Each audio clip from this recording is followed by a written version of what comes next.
เจ้าเต่าอย่าไปยอมมือนีวันนี้ให้เต่ามาว่าไม่เยอะควันเอ่ยควรจะไปเฮียนหมู่ไปประชุมกลุ่มใดนอควรไปเที่ยวกับอบต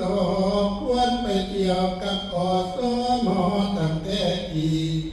ข้าวนี้ให้ด่วนมาวันเจ้าอย่าได้สากลับขึ้นมาเดินพอผู้ใหญ่ให้เฝ้ามาไว้เสียงใจได้เรียกเอินวันเจ้าให้ตามมาว่าไม่เยอะควันเอ่ยควรแข่งให้เข้าสู่แข่งลีลาควรกาให้เข้าสู่การลีลายควรแก้มกลัวแก้มตายให้มาเต่ามาหมู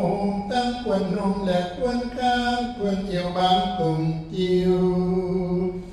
ควรทองหน่อยและน้องนมควรผมดำดูอ่านควรปากตาแล้วเจรจาทั้งควรตาและควรคิ้วควรนิ้วและควรแกนควรกับแผ่นหลังไหลและไม่นั่นแน่นควรหูก็ให้มาตามือนี้วันนี้ว่าไม่เยอะควันเอ่ยควรจะมาหอดแล้วเข้าไปอยู่ในกายอยู่สบายสะเด้ออย่าเปิดไปแล้วอย่ามีแนวมาไกลของจังไรให้ไก่ห่างจงสบายสามือนี้วันนี้ให้ห่างหายก้อนยิงสายโหหอมเอาควรเข้ามาสู่ผู้สำคัญในมือนี้ก็คือเจ้าผู้หักควรว่าไม่เยอะควันเอ่ย